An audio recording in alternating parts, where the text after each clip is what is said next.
going to be joining us for as long as she decides to stay on that perch. Very nice. Yeah, I would love to talk about some of the ins and outs of running a small press and how much fun that can be. Absolutely. As I said, I did one of these earlier this morning, and we were talking about that very same thing for an hour and a half, 2 hours today. So, oh my goodness! Well, I'm primed. We won't beat it to death, but I'm primed. Well, it's one of those things where, our show, we like to do roundtable style discussions. We don't want to just do a hard interview. So learning from each of our guests and being able to incorporate what we've learned in the past and what we're talking about today is it's fun. And I think the audience appreciates all the different perspectives we bring in. Well, I'm already enamored with Coffin over there because I love his logo and style so much. Coffin, what is your name, by the way? It's Axel. Axel Howerton. Yep. Axel, could you say your last name once more? It's Howerton. Howardson. Yeah, Howerton.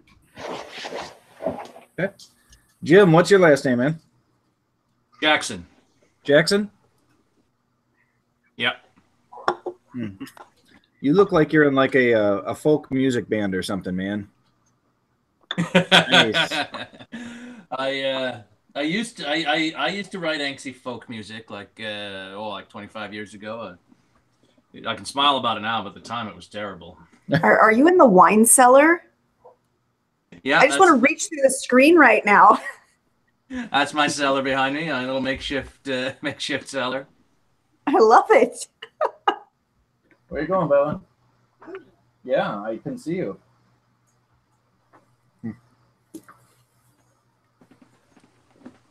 Oh, goodness, Katie. What a day, what a day. Been a long one for you? Yeah, we had Grandpa's funeral earlier today, so it's kind of a sad day. Oh. Sorry to hear that. Yeah. Yeah, all right.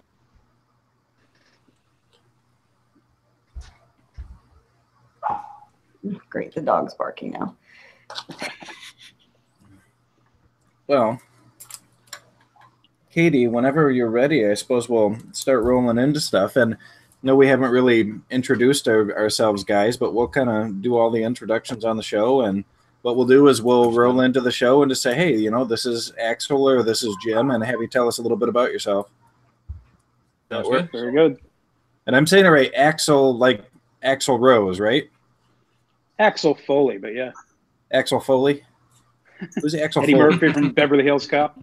Oh, yeah. That's where I got the nickname. Okay. Centuries ago. Well, you do look a lot like Eddie Murphy. Chandelier above your head. Like Eddie Murphy, right?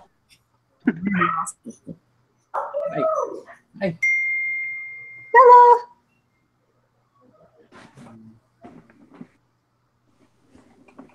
All right, close this down.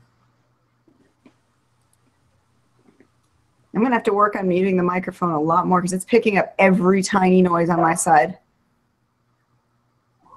Hi, baby. How are you? All right, Katie. All right, Jason, you get to do the intro today since I did it last show. Okay. So we got... Throw you under the bus.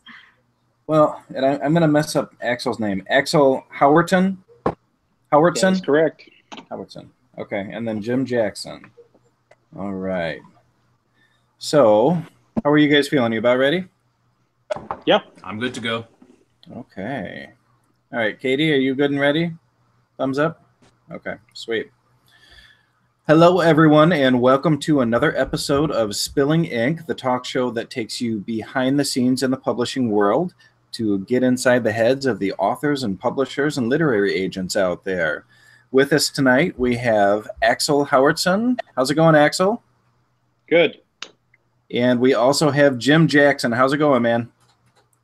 Good. How are you, Jason? Excellent, excellent. I'm glad you could take a break from your busy touring schedule to join us tonight. It's fantastic. Absolutely.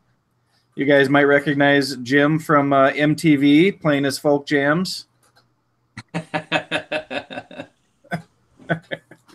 And then, as always, the lovely, the radiant Katie Salidas. Hi, Katie.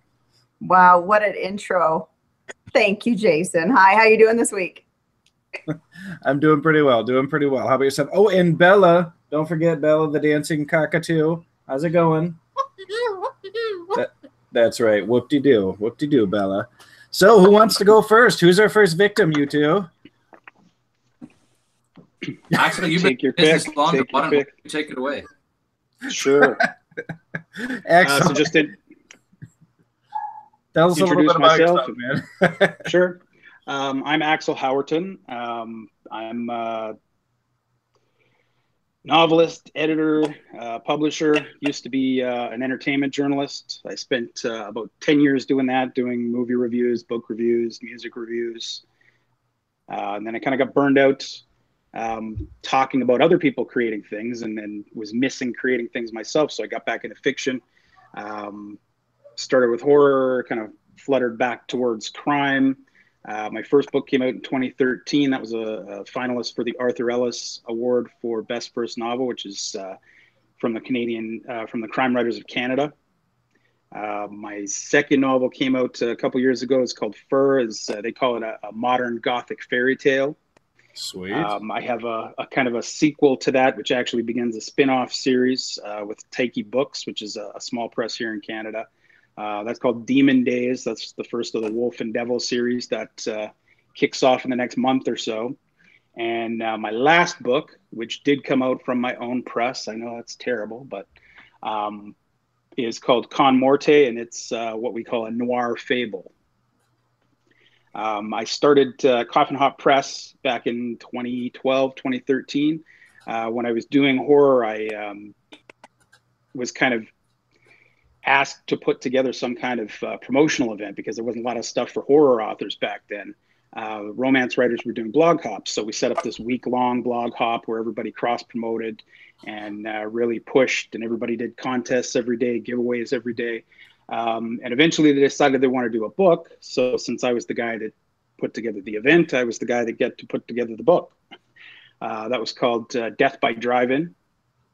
And after that, I had the framework set up to have a publishing company, and I wasn't really doing anything with it. So when ideas would come along, some friends and I decided we wanted to do a collection of weird Westerns. So we did a book called Tall Tales of the Weird West. Whoop-de-doo indeed. And then we had a collection of Alberta-based crime writers writing Alberta-based crime stories, which is where I live in Canada here, called AB Negative. We put out a collection just this last November, It's a Weird Winter Wonderland, which is weird Christmas stories. And somewhere along the way, I picked myself up a partner, and we decided to start ramping things up and going from just me kind of doing things when I had the time and felt like getting into a project that I really just wanted to do because I liked it. And we've kind of ramped things up to become an actual serious press. And since then, we've picked up 6-7 books, and we would have put out 4 this last fall, 3 more in April. I think we have 4 for the summer, 3 more for next November. We've launched a line of dark crime novellas called Noirvellas, which is the book I'd alluded to previously. I wrote that one just to kind of kick off the line. We've had 1 more book in that series already, 2 more coming in April. We do basically what Coffin Hop Press does is weird fiction and dark crime fiction. Okay. And that's me in the nutshell, I guess. Fantastic. Well, and I mentioned before we were on air that I absolutely love your logo. It's so my style. It actually reminds me of See it back there? I have my own little raven with my Edgar Allan Poe tattoo, and so as soon as I got one of those too. Yes, nice. See, I knew, I felt that connection. Now even I got the shirt on. I got all the swag. Hell yeah. Well, do you have shirts for sale? Because I would totally rock a Coffin Hop shirt. We do. If you go on our website, coffinhop.com, there's a shop there. You can go in. T-shirts and stuff are all through Cafe Press, but okay, still good stuff. Fantastic. Well, I want to get back with you and with Coffin Hop because there's a lot more I want to know, but I'd like to let Jim introduce himself. Jim, can you tell us a little bit about yourself? Wow, I should have gone first. That's a hard story to come up with something to counter it. So I did not have nearly the sorry, what was that? No, I remember you froze up for a second there. Is everything okay. Does everything look good on you guys' end? It might just be me. There's a little choppiness, but I see everybody's still going. Okay, wonderful. And you can still hear us all right, Jim? I can hear you fine. Okay, wonderful. Well, I mean, if I know it's hard to follow Axel there, but if you put it into a song, like you play the guitar, are you giving us your bio? He is good. I didn't have nearly the direct line. It was always this idea that I was kind of okay with words and wanted to do something with that, but I never knew what it was. It was actually songwriting for a little while back in the 19. I'm not going to say when, but. Well, you don't look old on this screen, but maybe it's the resolution. Maybe I just can't see any wrinkles.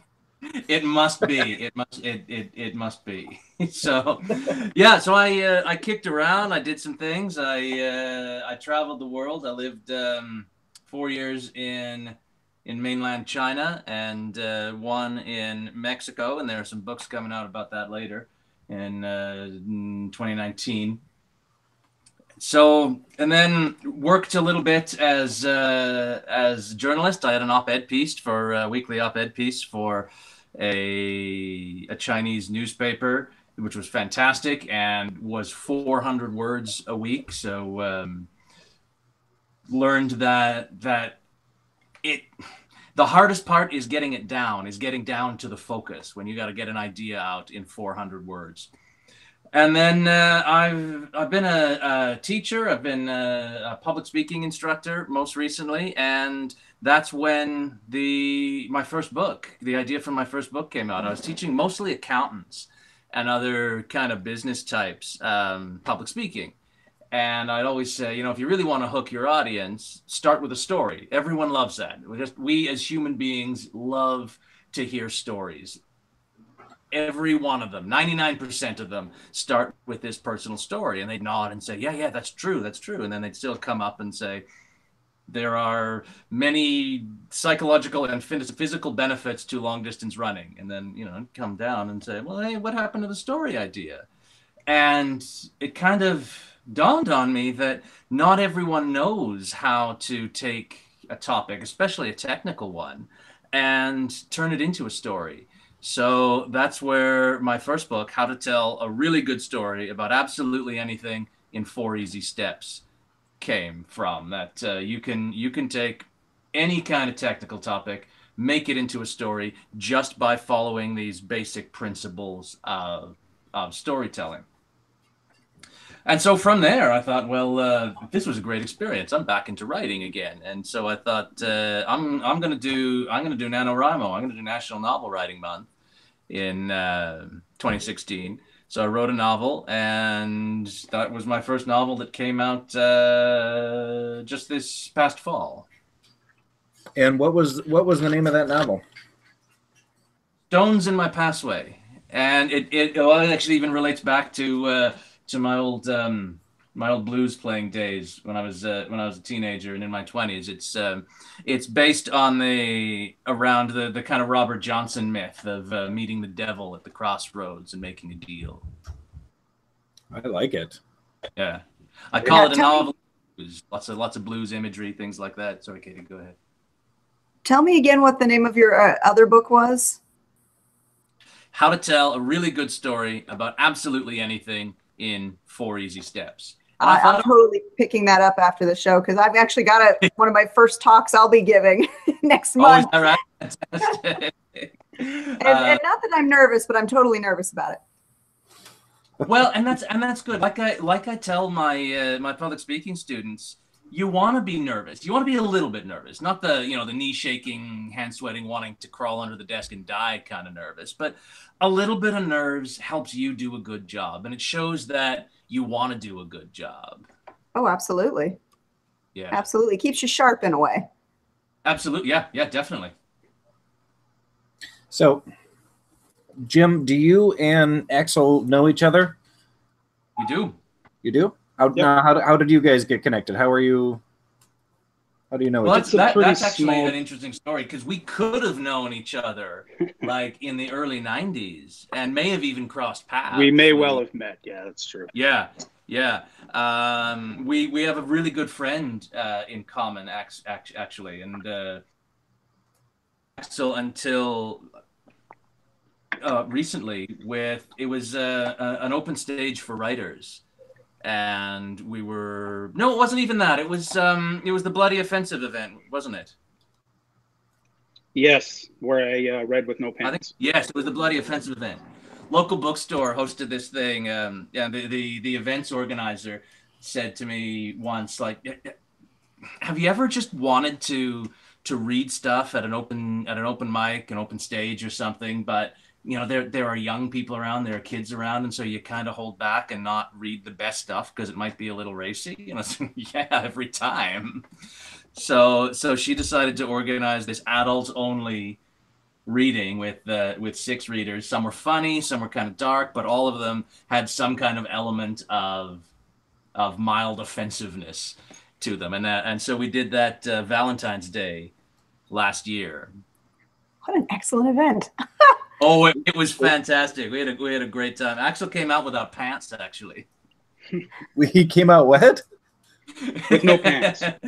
I came out in my dress socks, my dress shoes, smoking jacket, fez, no pants, and read my little story about a hot tub threesome, a sauna threesome. This is an event that will never ever take place in Holland, Michigan. Well, we're doing one here again next month. Yeah, In Alberta. Valentine's Day this year. All women Yep. writers this time. Coffin Hop is sponsoring. That's fantastic. Now let's chat real quick about Coffin Hop again. So now, Jim, I know you've already been on air with another show today talking all about this, but you went from a novelist to opening up a small press, and now you actually are taking on other authors. So what kind of are you publishing full-length novels, or are you publishing more collections? Because I know you mentioned a couple collections. Oh, that was me. Oh, I'm sorry. I said Jim. I meant Axel. I'm sorry, guys. Right. No, we are initially like I said, we do the anthologies because we like doing the anthologies. They're fun. We get to work with a bunch of people that we really admire, or discover new people that we get excited about. But we have, once we started doing the novella line, we started to consider taking on longer works. And one of the first ones that we're publishing in April is actually that organizer that did the Bloody Offensive event, Sarah L. Johnson. And we're publishing her epic post-apocalypse. I don't even know how to describe it. It's kind of post-apocalypse, not quite sci-fi. It's got a lot of really interesting religious undertones, but it's definitely kind of borderline horror.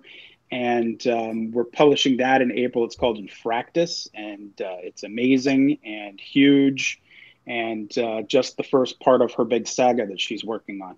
And actually, it's a funny story. Her first book, someone I had worked with years ago at Dark Moon Digest when I was first getting back into horror, had started a press in the States. And she sent me an email. Her name's Jennifer Word. She sent me an email and said, "Oh, I've got this Canadian author I want you to check out. And if you like this book, maybe you can give us a blurb." So I read the book, and it was amazing short stories, really, kind of transgressive stuff. And again, a lot of religious undertones. And so I gladly sent her a blurb and went on about how great this book was. And then I had gone to the bookstore that we're talking about, and the book was there. And somebody said, "Oh, yeah, that's Sarah's book." And I was like, "Okay, Sarah." I knew the author's name was Sarah. Turns out it's Sarah that works at the bookstore that I talked to a dozen times and helped me do my events, and I had no idea. I'd blurbed her book. I'd read her book and thought it was amazing, and I'd talked to her a dozen times and had no idea that was the same Sarah Johnson. So that's kind of cool, though. Because you were impressed by her work and you didn't even make the connection that you knew her. So that's a neat thing. That's cool. Yeah, and we've started working on single author collections. So we have a collection of crime stories from a really great Canadian crime author, Therese Greenwood, that we're putting out in the summer. We're trying to Coffin Hop, as Jim mentioned, we're sponsoring the Bloody Offensive this year, which is all women readers. We're going to host it with Jim, but we decided that we wanted to really get behind the Year of Publishing Women. So Coffin Hop has kind of consciously made a real effort to seek out female authors to put out this year. We do have one of our novellas that comes out in April is written by a guy from the States, but I think pretty much all the rest of our books outside of the anthologies are all female written books this year. And that's pretty cool. We've always kind of done that. Most of our anthologies are full of women, aside from the Weird West, because I just didn't get any stories from women. Apparently they didn't want to write weird Westerns. But aside from that, we try to make a point of being really inclusive, not just because it's progressive or it's politically correct, but just because I think it's important that everybody has a voice and everybody is represented. And the more voices we can kind of bring to the fore and put out there, the richer our catalog's going to be, and the richer the world will be for hearing all these different voices. So it was really important to us, and we really kind of chased that. And we've got some great stuff coming next year. Now, how does Coffin Hop go about seeking out readers? Do you put out calls for submissions? Do you have specific anthology requests? How do you reach out and let readers or let authors know that you're ready for them? Well, if you go on our website, there is a submission heading on the top menu. It does list all of our planned anthologies going into 2019, and it has a window listed there for when we're going to accept submissions, so that even if it's an anthology that's a year and a half away from taking submissions, people can be working on those now and then send them in when the submission window's open. And another thing that we try to do is most of my anthologies up until now have been basically by invitation. And, because I had been active in these different writing communities, I knew certain people and they knew people, and we would kind of just network and find people that we liked and that we respected and wanted to have in our books. So for instance, in the Weird West book, we've got Robert E. Vardman, who's like a bloody legend. He's been writing for 30, 40 years. He used to write Star Trek tie-ins and had umpteen series of sci-fi novels that came out in the 80s. C. Courtney Joyner, who was mostly known for writing B movies in the 80s and 90s, wrote Puppet Master. We managed to get those guys in our Western book just because we went after them. So what we try to do is do invitational for like 8 out of 10 or 12 stories. And then we take open submissions for those other 4 slots, so that not only do we get to work with writers that we really admire and respect and want to work with and want to see more of their work out there, but we also are leaving some spots to be able to promote newer writers and to new voices. And so there's not it cuts down how many spots are available for new writers, but it also makes it more likely that if we take your story and you're a newer writer, you're going to be in a book with, pretty reputable, respectable names. That's excellent. And I really enjoy writing shorter fiction for anthologies. I've been working with a horror anthology that's a monthly magazine type thing, and it's called Tales from the Canyons of the Damned. And I try submitting to them as often as I can, just because it's a fun group of guys. It's always a bunch of weird out there stories, and it's a really good time to be a part of it. But yeah, so I'm actually trying to put together a collection of my own short wacky, weird fiction, hopefully over this next year. And I've been torn between going self-publishing it or attempting to find a press that wanted to take it on, which is tough because it's all short stories. And for some reason, people like to buy single short stories, but I haven't found a whole lot of people interested in buying a collection. So it's interesting to hear that you are delving a little bit into that. It takes a special kind of muscle to write short stories too. I mean, a lot of us novel writers, you know, we can write the big, long 80 to 100,000 word stories and really stretch it out. But to condense it down into bite-sized pieces, and it's a skill you really have to hone. And I think, Jason, you're very good at that. I remember the tattoo piece that you let me see. Oh, yeah, that was a lot of fun. Wow, I really enjoyed that. And that was very short. That was, what, 5,000 words? Yeah, somewhere around there. Yeah.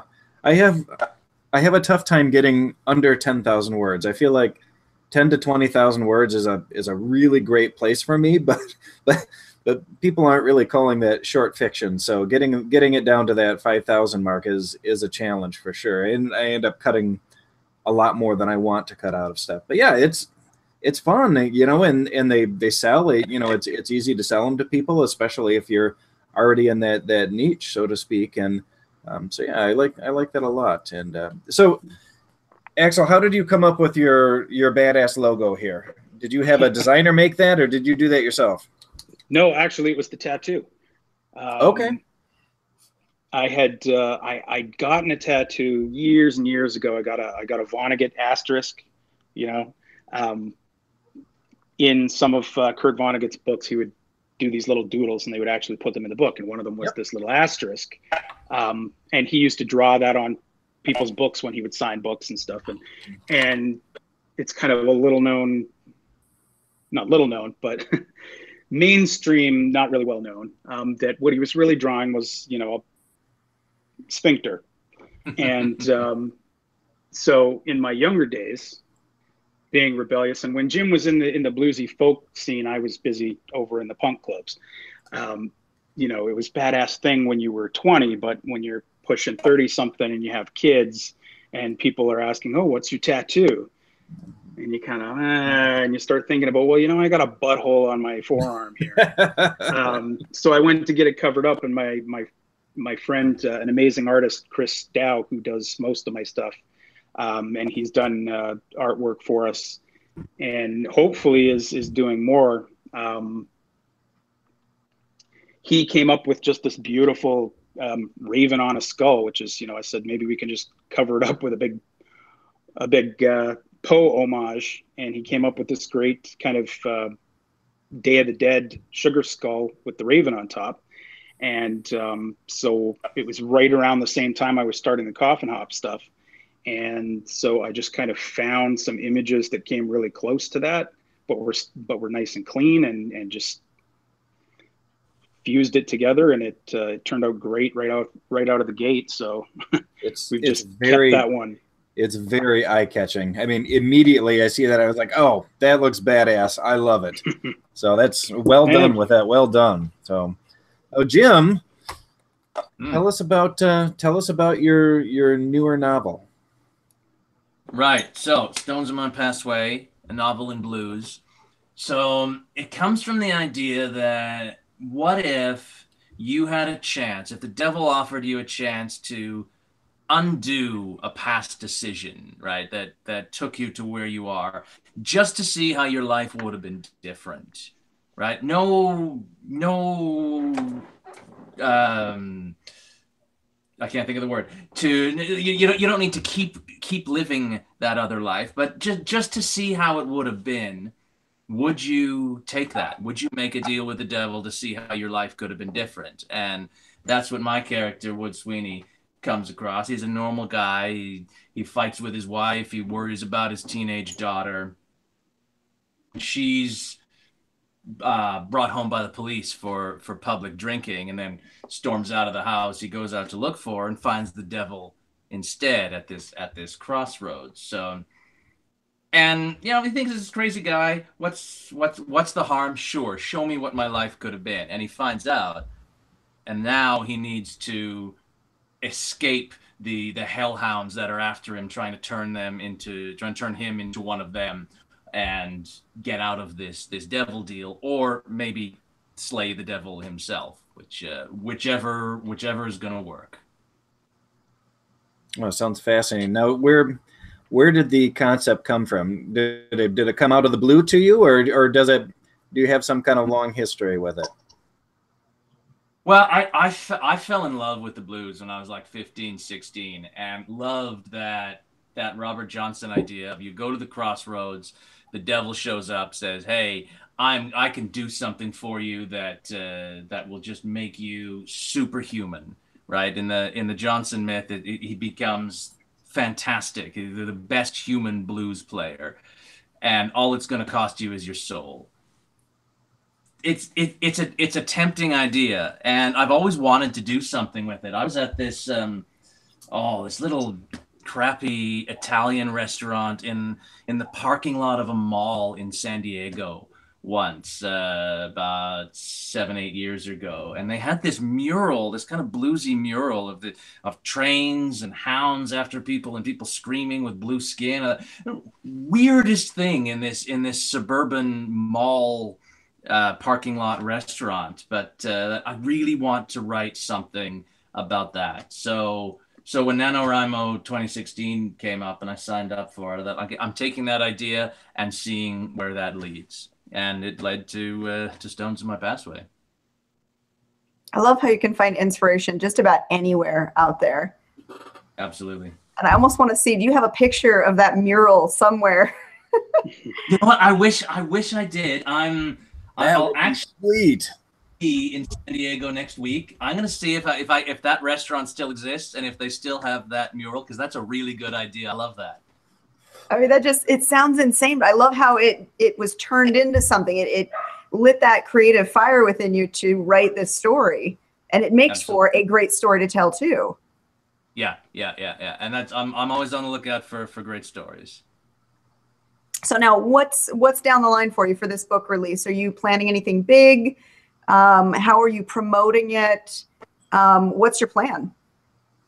This book is out now. It came out November 1st. We did a big Day of the Dead party here, because it has those kind of death themes through it, and at the very end has a little Mexican connection from my time in central Mexico. So we launched that. It did great. It topped the bestseller list locally here. So I'm really happy with all of that. Down the line. Sorry, I was just going to say, we always ask our authors how they go about promotion, because everybody kind of has a different plan to it. Yeah. So now, upcoming for you. For this now, promotion-wise, is I'm doing the musical angle. So at the launch, I brought the guitar, and when I was doing readings, just kind of noodled around on some blues underneath, and it went over really well. People said they really liked it. So give us an example. Play us a few measures. Oh, I don't know. You got actual people watching, you know. Just imagine them in their underwear. It's fine. Don't imagine me in my underwear. You know, that's funny, because that is the single most repeated public speaking advice. Picture people naked or picture people in their underwear. I always tell my students, don't do that. No, nobody does that. I'm not doing that to you now. Who thought a room of naked people makes you less nervous? It's that whole, the dream of you being on stage naked in front of, people, or showing up to school naked. It's flipping that fear around, I think, is where that comes from. Absolutely. It reverses that. I don't have something I can read at the same time. See if the book will stay open while I do this. Do a couple paragraphs here. See if I still got the chops. Yeah.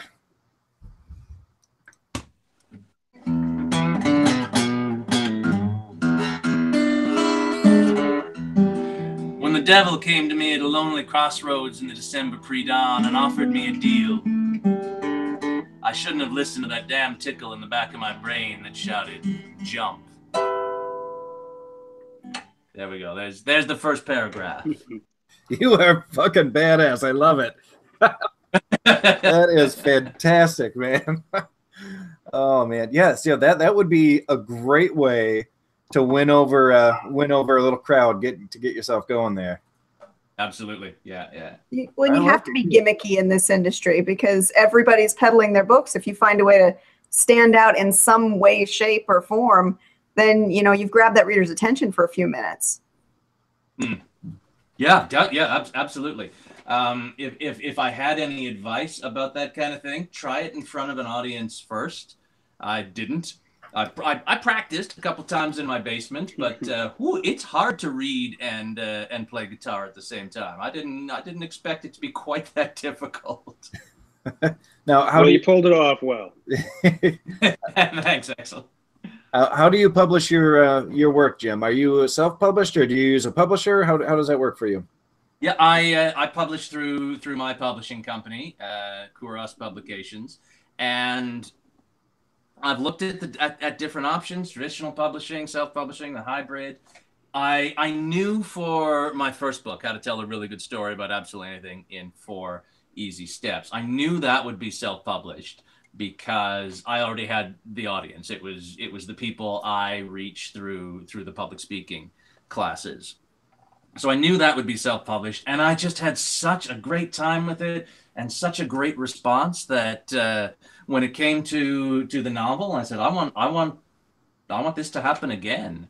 So I may not always go that route, but right now the technology's there, the frameworks are there.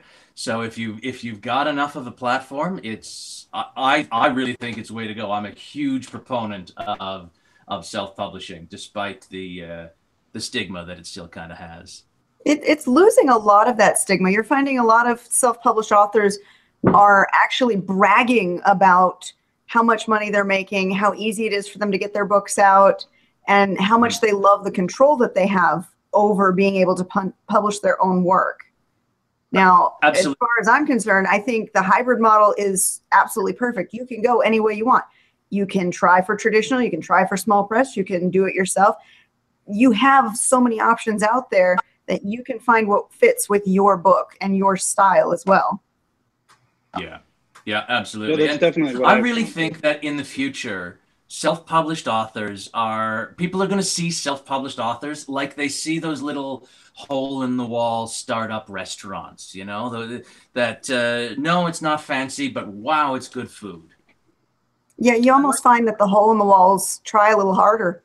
Their food is usually a little bit better too. Yeah. I like that way of looking at it, Jim. That's nice. So now, what do you think about that, Axel? Because you're kind of a little bit of both here. You started out self-published, right? And then you kind of created this publishing company. So not really. My first novel was published by a press in the States called Evolve Publishing. Oh, no kidding. Okay. Yep, that's that book's called Hot Sinatra. That's the one that was the finalist for the Crime Writers of Canada Award. All of my novels, aside from the one that we published to kick off the Noirvelas line, have all been with small presses. And I did work with Titan Books when I was doing entertainment journalism, and we were setting something up there. It kind of fell apart, but I do have a little bit of experience working in that, Big Five kind of milieu. And I definitely, I don't know how much I'd chase after a big contract. It's nice to have that kind of backing if they're going to give you that backing. It's nice to have that push that they can give you for promotion and publicity. Small presses I find are always much better about really showing faith in you and sharing the proceeds. You get paid a higher percentage with the small presses. And then the self-publishing stuff, the stuff that I've done as a self-publisher, aside from Coffin Hop stuff, is I've taken some stories and put out some little like chapbook collections of my own stuff that was already published, short stories and things like that. But yeah, I absolutely vote for the hybrid model because, I'm too busy already most of the time to really have time to write, without having to worry about doing everything to put out these other books. Exactly. And it feels better to me to keep them separate so that it's not coming across as a vanity press. The Coffin Hop Press isn't just, oh, hey, we just put out our own books and here's another one of my books and another one of my stories and another one of my books. So I'm really happy that we're expanding where we can help other people, and just want to kind of keep myself just behind the scenes for most of the stuff, and then focus on my own writing career when I can around my Coffin Hop schedule, really. Okay. And it's funny, I actually just signed on with Evolved Publishing a few months ago. So I'm doing a couple thriller novels with them, which has been a new experience because I haven't worked with a small press before. So yeah, so that'll be interesting. I'm hopeful that it goes really well. It seems to me that it's working with at least with Evolved. It seems a lot like self-publishing, but with a team behind you. To kind of help you and guide you and provide you with some resources. So yeah, I've liked it so far. Hopefully we'll see some good sales on the books in the future. But yeah, for sure. Good luck. Awesome. That's always the point that I worry about when you choose which path you're going to go. With the self-publishing, obviously you're footing all of the money for it and all of the marketing and reaping 100% of the profits. When you go with the small press publisher, they're obviously funding, the editing, the cover art, things like that. So you're going to get less in royalties, but does it even out at the end? Are you getting as much as you would have gotten if you had self-published, or are you actually doing better because the small press publisher has a better marketing angle, or an actual team who's marketing, so your books are getting wider reach? Well, and with Evolved, and I don't think I can give you really specifics because I know they're tricky about their privacy. They want their privacy, but they have several different models for authors where you can go with a completely traditional route where they're paying for everything up front. However, you're going to get much less in the way of royalties, or you can go with a hybridized model where you're actually helping with the cost of editing and cover design and things like that. However, you get a much higher royalty, and that's actually what I elected to do, was to kind of go in with them on the cost of certain things so that I could get that higher royalty in the end. Because I'm hoping that, hey, we'll get big sales on these books, and that'll pay off in the long run. But yeah, so it's kind of, you've got to make some big decisions at the start of it. That's for sure. I'm eagerly following your path with this new publisher, Jason, as I want to see what happens, because I'm on the querying path right now with my current novel set, and it may or may not make it to agent phase, and I may decide to go small press next, or I may decide to self-publish. So I'm kind of watching what's going on with you as I'm going through the process myself. Well, for sure. Well, go ahead. Sorry, I was just going to say they have kind of an interesting model. There aren't really a lot of small presses that work the way that Evolve does. I know all the other presses I've worked with and the way that we work, we do more or less just take care of the editing and the covers and everything else. That's all just up front. The difference is we don't pay advances or anything. So we just, we put out the book, you provide the material, we package it up, and then we split the royalties. And I mean, we even go so far as to say, we give 50% of the net profits as royalties, just because we want to show authors that we're really supporting them. Still don't have a huge budget for promotions or anything. We have a publicist. We actually share a publicist with Jim. That's another way I know Jim. And it's small to start, but the idea is just that, we can put more faith behind it and more attention on these individual books than a bigger publisher would, and help people that maybe don't have the mechanisms in place to be able to self-publish right away. And a lot of what comes down to is, after the book is out, what happens with it. That marketing and publicity really make the most effect on the book at the end. I mean, yes, obviously it's got to be edited. It's got to have a decent cover. It's got to have a good write-up on the back. But beyond that, once it's out there in the marketplace, it's got to have some push for people to see it, because the market is flooded. Absolutely. Yeah, I was reading, I think recently, there are now more books than there are readers. And that's not the model that leads to giant successes. Yeah. Remember seeing something, this was from a blogger like 15 years ago or something. In the future, everyone will be famous for 15 people. Interesting. That's an interesting. That's probably not far off. I haven't hit my 15 yet.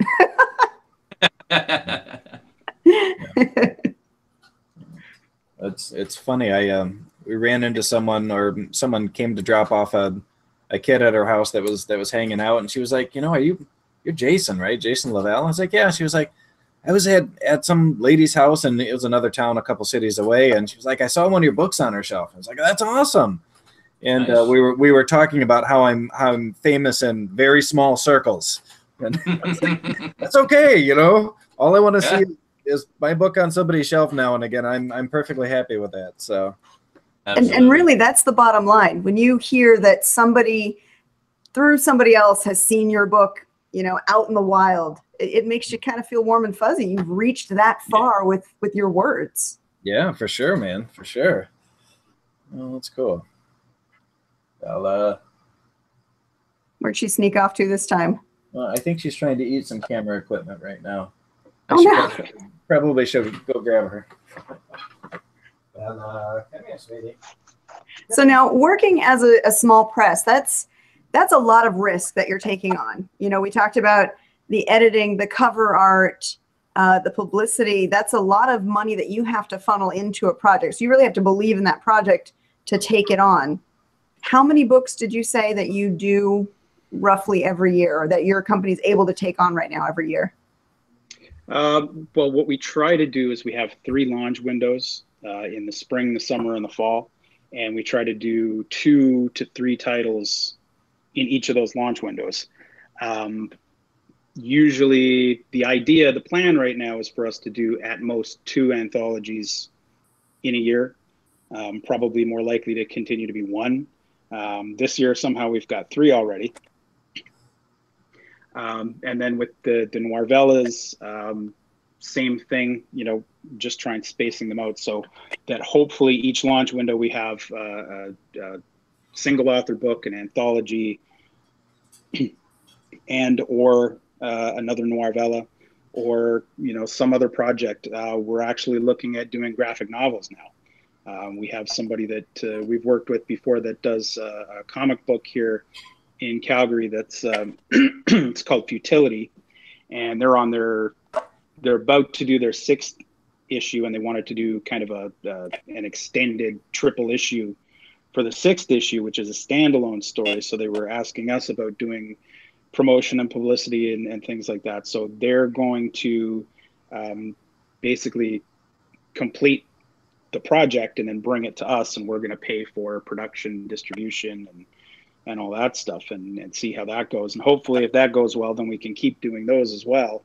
Maybe do 1 of those a year, 1 anthology, something like that. And like I say, it's the things that we want to see that we're not seeing out there. Now, are you pushing the publishing through someone like Lightning Source, or do you have a local printer that you guys use to create your books? For the most part, we use print on demand. We use, CreateSpace and Ingram Spark, same as everybody else. So really, in the end, we're kind of just a self-publisher that publishes other people's books. Are you able to because we use all the same systems. Are you able to get in Canada, it's chapters, right? Yep. Are you able to get your books stocked, or able to get your authors in for signings through them? Yeah, we've had a lot of success in the past doing that. I've done a lot of events at the chapters here in Calgary. Our publicist has a good relationship with them, so he's been setting stuff up for us. getting a wide distribution deal is kind of hard, as I'm sure it is in the States, to have them carry it nationwide. But I mean, the books are still available through their stores. You just have to, if they don't have it on the shelf, you have to go and ask, or you have to order at their kiosk kind of thing. But the books will be available everywhere. And the independent bookstores in Alberta are really supportive. And they've given us a lot of help, especially Owl's Nest here in Calgary, which is where we do all of our events for the most part. And really, we have been looking for a printer that we'd be able to do print runs that we'd be able to supply as a distributor ourselves. But doing it in North America is kind of, prohibitively expensive. And for us up here, trying to get books from Ingram or from CreateSpace, we have to pay exchange, we have to pay brokerage, and it ends up usually taking our cost per book from like $3 list price on CreateSpace to $8 or $9 Canadian. And then the bookstores have 60% consignment rates and things like that. So we're looking at some cheaper alternatives. That was one of the things that led us to the comic book, their graphic novel idea, because they had a distributor overseas that they use that is a lot cheaper, requires buying thousands of books, but it's way cheaper. And if we can do something like that and bring our costs back down to where it's $2 or $3 a copy, then, that works out great for us, as long as we can actually move those copies. And we've done really well at comic conventions and entertainment conventions, going to the book conventions. We have a big one here in Calgary that we do a lot to support and promote stuff, and they help us back in return. So it's nice to have a supportive community around us, and now it's just a question of kind of expanding that. Yeah, the question about being able to get books into stores is something I think a lot of people don't think about, whether they're going the indie press or they're doing the self-publishing, and that's using, either Ingram or CreateSpace, or Ingram and Lightning are basically the same company, two sides of the same company, is that getting into the bookstores takes a lot of work, and that if your books don't meet certain requirements, the bookstores won't let you in there on they'll buy it and they'll shelve it basis. You almost have to bring it in on consignment. And you bring up a good point. The consignment is, the 60%, and you don't get 100% of your proceeds when you do that. Yeah. And that's something that authors do need to be aware of, no matter if they go indie or small press. Yeah, exactly. I mean, if we bring books up here and they cost us $9 a piece, by the time we take it into a Chapters and put it on consignment and they take their 60%, we're basically making, less than $1 profit, if that, on these books that we bring up from the States. So it's not really even worth it. But at the same time, honestly, for the most part, for most authors, it's not worth it to try and shove your books into a national chain bookstore, because even if you got them to take the books, they're not really going to give you the same kind of push that Big Five books are going to get, because the Big Five companies, they buy up the end caps and the front displays in the stores, and all of that stuff is set already, and your book's never going to be on that end cap, and it's never going to be in the front of the store, unless you get lucky and somebody that works in the store puts you on the staff pick shelf. So for stores that you're not personally going to be at and be able to build a relationship with, it's almost not worth it until you get to that kind of mid-level, almost upper echelon, where people widely know you by name and know your books by name. Before that, to still have them available where people can go in and order that book in a bookstore, to me is kind of the next best thing. And you can get that just by putting them through Ingram's. There's drawbacks to that stuff too, that people don't usually think about either, that, you have to make it returnable. You have to give them discounts still. There's a lot of little ins and outs to that stuff that, kind of makes and breaks people all the time. Yeah, so there's a lot of secrets to the industry that people don't quite know, and they jump in feet first and go, oh crap, okay, hold on. So what are you working on right now, Axel? Do you have a book that you're writing at the moment? Yeah, like I said, my urban fantasy series with Taiki Books. It's called Wolf and Devil. Spins off from my previous Gothic, modern Gothic fairy tale. I wrote a book a few years ago. Taiki has kind of another division where they package ebooks for box sets, and they had been short a couple of books, and I'd been kind of working on something. And so they said, well, if you can have it done in 6 weeks and it has something to do with, supernatural elements, we can, see if it's any good and we'll use it. And so I finished cranking out this basically werewolf book, but it kind of marries noir crime to urban fantasy and has a lot of family dysfunction in it. And they really liked it. So they took it, they put it in the box set. The box set did really well. And then they wanted me to kind of do a pass on it and expand it a little bit to make it, a little more novel size. So we fleshed that out a little bit, and they published that on its own, and again did really well. They really liked it, and there was a couple of characters in there that everybody just kept going on and on about and wanted more of these characters. So I wrote a little epilogue in the first book where these two characters meet and get together. One is basically a kind of a Sherlock level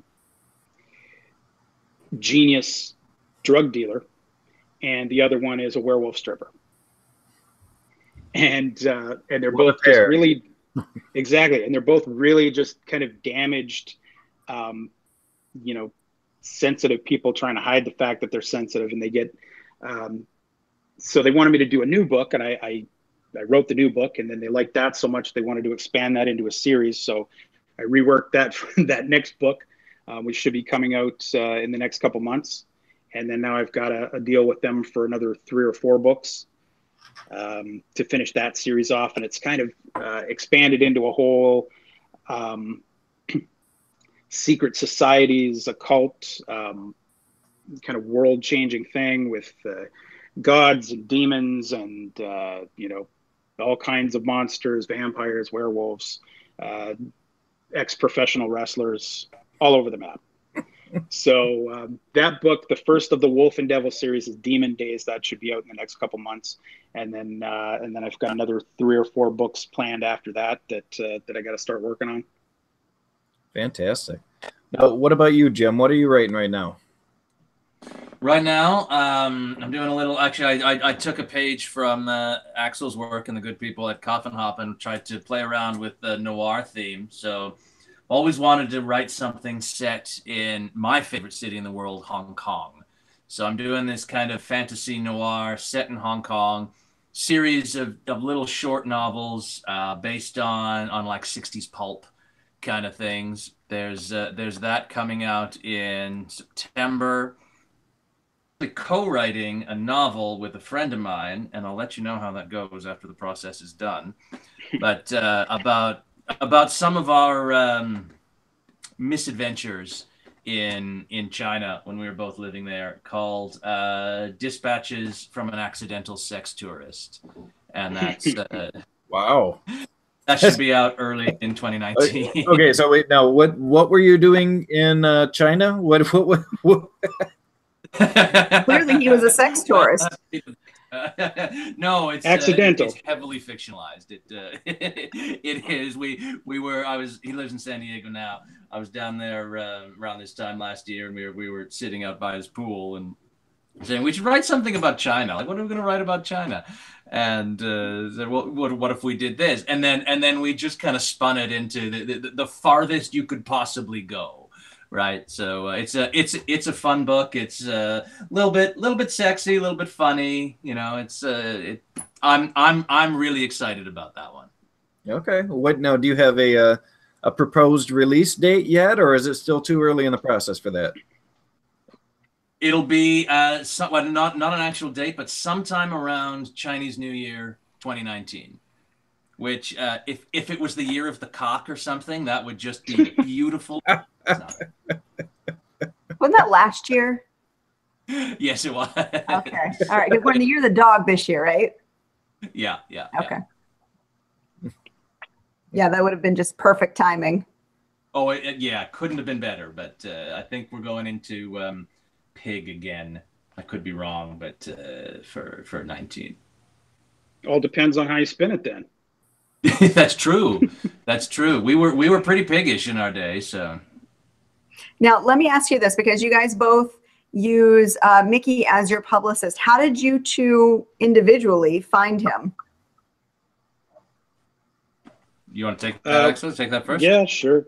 Well, I mean, Mickey, he kind of, I'm not sure if he started in Calgary or not, but he'd kind of been making the rounds with writers in town, and he'd approached me a couple of times at the writers convention that we have here, and just, you know, said he just wanted to talk about doing some publicity and stuff, and he'd wanted to, he'd professed interest in working with me, and kind of missed the windows on my previous novels of my own stuff. But then once I started with my partner Rob expanding Coffin Hop, we said, well, why don't we just, you know, give him a chance, see what he can do with the Coffin Hop stuff. And he's been lining up stuff left and right for us. So I actually asked him to pick up my personal stuff as well. I think Jim had actually signed with him before we did. And like Jim said, I didn't really know Jim personally that I remember.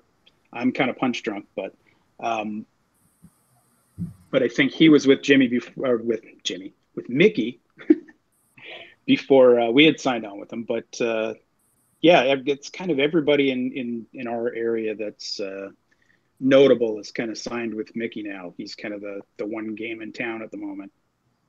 Yeah. Yeah, and if I did sign before you and Coffin Hop, it was like minutes. It was maybe days, right? I'd thought about it for a long time. Because you know I like doing my own publicity work. That's part of what I do. So I was reluctant. Best decision I've ever made as a writer. I would absolutely recommend, if you have somebody as a publicist that you can trust, who knows what they're doing, absolutely go with that.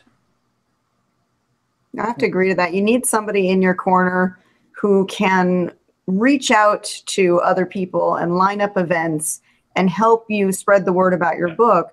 Because most of us as authors, we're spending a lot of time behind the screen, writing, getting those books finished, meeting deadlines, editing, revising. By the time we all get to the publicity phase of our book, a lot of us are burned out. A lot of us don't know what to do, how to do it, the best methods to do it. And we waste a lot of time, energy, and sometimes money doing it incorrectly. Yeah, absolutely.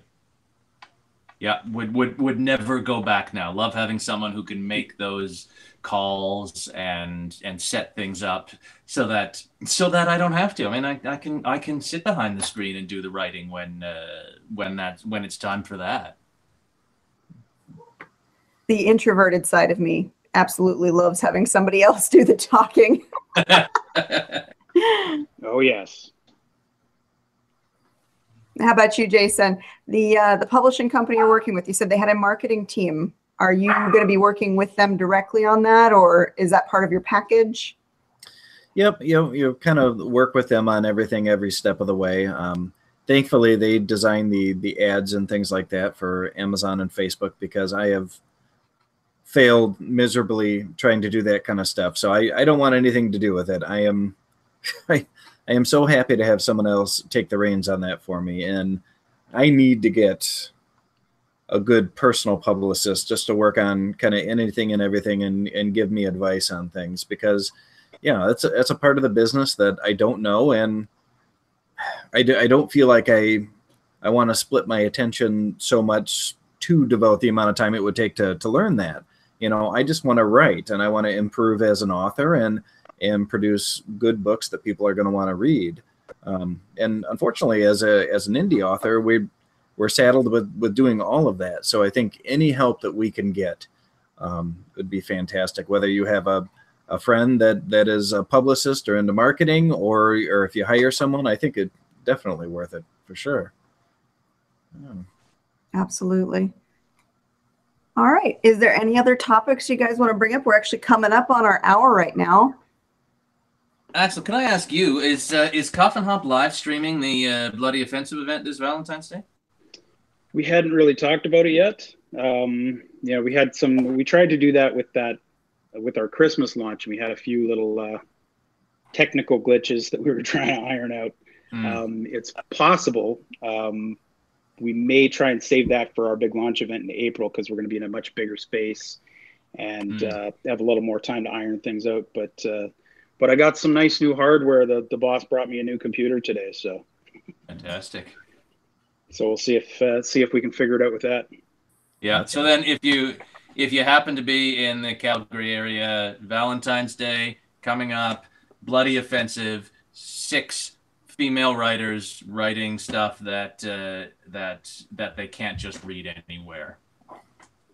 Sounds which is pretty much all of Sarah Johnson's stuff. So that's right. Now, is there a website for that we can put in like the show description below, so we can send viewers that way or towards that website?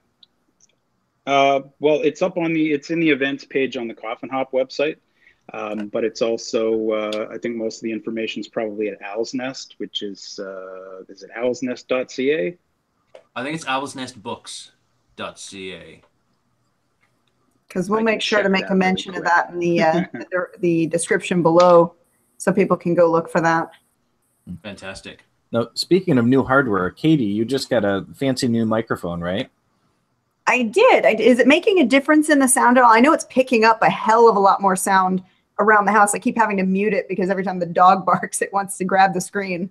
Oh, it sounds nice and clear. It sounds good. Now, how does that plug into your computer? Because you said it doesn't use the USB. Right? No, it's actually plugged directly into my laptop right now. So through the microphone connection. Oh. Is there a microphone connection on this laptop? I don't know. You've got one of those horrible, horrible Macs. Do you mean the beautiful, wonderful Macs? Yeah, you won't have a mic jack on a Mac. Oh. Yeah, he found this deal. It was kind of funny because my birthday's coming up. And he finds this deal, and he's the king of deals. That's one of his things. He's always searching for deals on equipment for computers. And he's like, "You need a new microphone, don't you?" And no, I don't need a microphone. I have a good one. I've got the Snowball. He's like, "Well, I'd like to try this microphone, and I think you need this for your birthday." So he bought it for me, but he really bought it because he wanted to try it, and he found this really good deal on it. So nice. I've got a Yeti style microphone. I wonder if I can bring it into focus here. Let's see. There we go. It looks so fancy. That's a great looking piece. It's beautiful, and it's really I like it. It's heavy duty, and it's got the arm and everything, so it can go up and down. But it was not something I had requested. Classic Homer gift right there. There we go. Yeah. Well, so now when he's playing Overwatch, he can yell at his people with a nice microphone setup. So I found that website. It's owlsnestbooks.com. Okay. Awesome. We will make mention of that for sure. And anybody in the Calgary area, hopefully will be able to go and view that. If you do live stream it, please send me the link so that we can post that. And we'll post it on our Spilling Ink Facebook page. Yeah, usually what we do is we just do a Facebook Live event while we're doing it. And then now that I've got my new Mac, I can try and finally edit things to put them up on YouTube after the fact. But the idea is we have kind of multiple cameras going, and we edit everything down after so we can put it up on our YouTube page, which is kind of sparse right now, but there is some good stuff on there. If you go to Coffin Hop, pretty much anywhere you look for us, just look for Coffin Hop. Yeah, we try and do stuff on our Facebook page, link everything from our Twitter and our Instagram like you're supposed to do, and then we try to put everything up on YouTube. Have you noticed the new Facebook algorithms affecting you at all? They're supposed to be weighting personal pages more than business pages now. I haven't noticed anything yet. I mean, we've been just lately trying to try out, boosting posts and promoting things and trying to do ads through Facebook. And so I don't really have measure it against, but the response has been great, but the sales haven't really translated from that. So I'm not sure where to go with Facebook as far as that stuff's concerned. And like I say, we try to make sure that we do everything concurrently on all of our platforms so it gets as much coverage as possible. You have to, because not everybody is on one platform these days. We were talking about that with our guest last show about they do Twitter and that's their main platform and they don't like Facebook. They're rarely on Facebook. Whereas the younger generation, it's all about Instagram and Snapchat right now. So depending on who you're trying to target, what age group you're trying to target, you have to go with a specific platform or be all across the board. Yeah, I'm just going to switch everything to MySpace. Oh, I love MySpace. That was my favorite. It was so sparkly. Oh, fantastic. Well, this has been a good show tonight, guys, but I think we're about at the end of our time here. Yeah, Katie, do you want to do our exfil? Yeah, if we are all done, nobody has any other topics to bring up. Thank you guys for hanging out with us, for sharing information about your books and about your publishing company. We'll be sharing the links below in the description so that our viewers can find you and your works online. And for the viewers out there, we will be back next week with more authors to introduce you to. Once again, thank you, Jason, for hanging out with me as my co-host. And Axel and Jim, you guys have been wonderful. Thanks for having us on. You want me to play you out? Do a little Spilling Ink plug? Hell yes, I do. Let's do it. All right. Let's do see.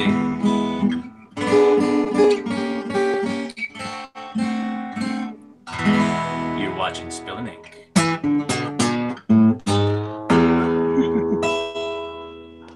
Yes. Very yes. That's awesome. Remind me next time and I'll get the harmonica out. Oh, excellent. Duet, that would be perfect. All right, guys, you have been amazing. Thank you so much to all our viewers, and we will see you next time for another episode of Spilling Ink. Have a good night. Thank you. You too. Thanks. Bye, guys.